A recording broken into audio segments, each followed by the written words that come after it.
Hi friends, welcome to our new vlog. ఈరోజు vlog లో మీతో ఏం షేర్ చేసుకోబోతున్నానంటే, నేనైతే short videos lunch box series అయితే చేస్తున్నాను కదా, అవే లాంగ్ వీడియోస్ గా ఎవ్రీ ఫ్రైడే అయితే పెడదామని అయితే అనుకుంటున్నాను. కొంతమందికైనా యూజ్ అవుద్ది కదా అని చెప్పేసి అయితే పెడుతున్నాను. చాలా మంది మదర్స్ కి అయితే ఏముంటదంటే, పిల్లలకి లంచ్ బాక్స్ ఏం పెట్టాలి ఏంటిది అని అయితే బాగా ఆలోచిస్తూ ఉంటారు. అలాంటి దాంట్లో నేను కూడా ఉన్నాను. ఏ రోజు ఏం పెడితే ఏం తింటాడు అని అయితే బాగా ఆలోచించి రెసిపీస్ అయితే చేస్తాను. అవే రెసిపీని మీతోటి షేర్ చేసుకుంటాను. నేను కొత్తగా ఏం చేసి పెట్టాను, మా బాబుకి ఏం పెడతానో నేను అవే మీతోటి షేర్ చేసుకుంటాను. ఇంకా కొత్తగా పెళ్ళైన వాళ్ళకి అలాగే బ్యాచిలర్స్ కూడా ఈ రెసిపీస్ అయితే బాగా యూజ్ అవుతాయి. మన ఛానల్ని ఇంకెవరైనా సబ్స్క్రైబ్ చేసుకోకుంటే ప్లీజ్ సబ్స్క్రైబ్ చేయండి. అలాగే వీడియో నచ్చితే లైక్ చేయండి, షేర్ చేయండి, సబ్స్క్రైబ్ చేయండి. చాలా మంది సబ్స్క్రైబ్ చేసుకోకుండానే చూస్తున్నారు. ప్లీజ్ సబ్స్క్రైబ్ చేసుకోవచ్చు కదా. మీరు సబ్స్క్రైబ్ చేసుకుంటేనే మాకు ఇంకా ఇంకా వీడియోస్ చేయాలి అన్న ఆతృత ఉంటది.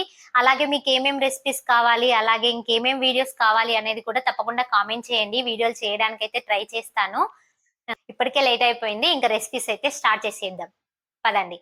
ఈ రోజు నుంచి లంచ్ బాక్స్ సిరీస్ స్టార్ట్ చేద్దాం అనుకుంటున్నాను. కొంతమందికైనా యూజ్ అవుద్ది కదా అని చేస్తున్నాను. నాకు పర్సనల్ గా కొందరు అడుగుతున్నారు, అక్క మీరు లంచ్ బాక్స్ రెసిపీ చేయొచ్చు కదా అని, అందుకే చేస్తున్నాను. ఈ రెసిపీ వచ్చేసి గోంగూర పలావ్, చాలా ఈజీగా అయిపోతుంది. ఈ రెసిపీ కోసం స్టవ్ మీద కుక్కర్ పెట్టుకొని అందులో ఆయిల్, కొంచెం నెయ్యి వేసి, తర్వాత కొన్ని స్పైసెస్, అలాగే ఆవాలు, జీలకర్ర, ఆనియన్, పచ్చిమిర్చి, కొంచెం కరివేపాకు, కొంచెం ఉప్పు వేసి మంచిగా ఫ్రై చేసుకోవాలి. అవి ఫ్రై అయినాక కొన్ని టమాటా ముక్కలు వేసి మంచిగా ఫ్రై చేసుకోవాలి. నెక్స్ట్ ఇందులోనే ఒక పెద్ద కట్ట గోంగూర వేసి మంచిగా మగ్గించుకోవాలి. ఇందులోనే ధనియా పౌడర్, కొంచెం పలావ్ మసాలా కూడా వేసుకోవాలి. ఇది తొందరగానే ఫ్రై అవుతుంది. ఇప్పుడు ఇందులో రైస్ వేసి 2 మినిట్స్ లో ఫ్లేమ్ లో ఫ్రై చేసుకుంటే మంచిగా పొడి పొడిగా వస్తుంది. ఇప్పుడు ఇందులోనే వాటర్ పోసి కుక్కర్ మూత పెట్టి మీడియం ఫ్లేమ్ లో 3 విజిల్స్ వచ్చే వరకు ఉడికించుకోవాలి. తర్వాత ప్రెషర్ పోయాక మూత తీసి అంతా ఒకసారి కలుపుకోవాలి. టేస్ట్ అయితే చాలా బాగుంటుంది, తప్పకుండా ట్రై చేయండి. లంచ్ బాక్స్ సిరీస్ డే 2 ఈరోజు 1 పార్ట్ మీల్ చేస్తున్నాను. అదేంటంటే పెసరపప్పు కిచిడి.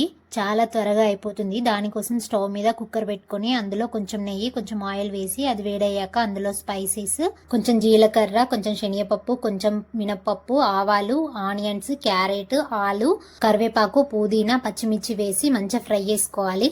నెక్స్ట్ ఇందులోనే టమాటా, అల్లం వెల్లుల్లి పేస్ట్ వేసి ఒకసారి ఫ్రై చేసుకోవాలి. తర్వాత ఉప్పు, పసుపు, ధనియా పౌడర్ వేసి ఒకసారి కలిపి, తర్వాత ఇందులోనే 1 కప్పు బియ్యంకి 1 టేబుల్ స్పూన్ పెసరపప్పు వేసి కడిగి ఇందులో వేసుకోవాలి. నెక్స్ట్ దీన్ని ఒక 2 మినిట్స్ లో ఫ్లేమ్ లో ఫ్రై చేసుకోవాలి. తర్వాత రైస్ కి సరిపడా వాటర్ పోసి కొంచెం కొత్తిమీర వేసి కుక్కర్ మూత పెట్టి మీడియం ఫ్లేమ్ లో 3 విజిల్స్ వచ్చే వరకు ఉడికించుకోవాలి.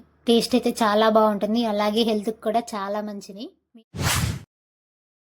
లంచ్ బాక్స్ సిరీస్ డే 3 ఈ రోజు హెల్దీగా ఈజీగా అయిపోయే రెసిపీ చేస్తున్నాను. ఇది అందరికీ తెలిసిందే, కానీ నేను ఎలా చేస్తాను అనేది మీకు చూపిస్తాను. టేస్ట్ అయితే చాలా బాగుంటుంది. ఈ రెసిపీ కోసం స్టవ్ మీద ప్యాన్ పెట్టుకొని ఆయిల్ వేసి వేడయ్యాక అందులో పల్లీలు, శనగపప్పు, మినపప్పు వేసి వేగాక ఆవాలు, జీలకర్ర, పచ్చిమిర్చి, ఎండుమిర్చి, కరివేపాకు వేసి మంచిగా ఫ్రై చేసుకోవాలి. నెక్స్ట్ కొంచెం పసుపు, కొంచెం ఉప్పు వేసి ఒకసారి కలిపి ఇందులోనే నిమ్మరసం వేసి 1 నిమిషం పాటు లో ఫ్లేమ్ లో ఫ్రై చేసుకోవాలి. ఇంట్లో ఇంగువ ఉంటే వేసుకోండి, ఇంకా బాగుంటుంది. చాలా మందికి నిమ్మరసం పోపులో వేస్తే చేదుగా వస్తుంది అనుకుంటారు, కానీ అట్లేం రాదండి. తర్వాత ఉడికించిన అన్నాన్ని వేసి అంతా కలిసేలా ఒకసారి కలుపుకోవాలి. టేస్ట్ అయితే చాలా బాగుంటుంది, తప్పకుండా ట్రై చేయండి.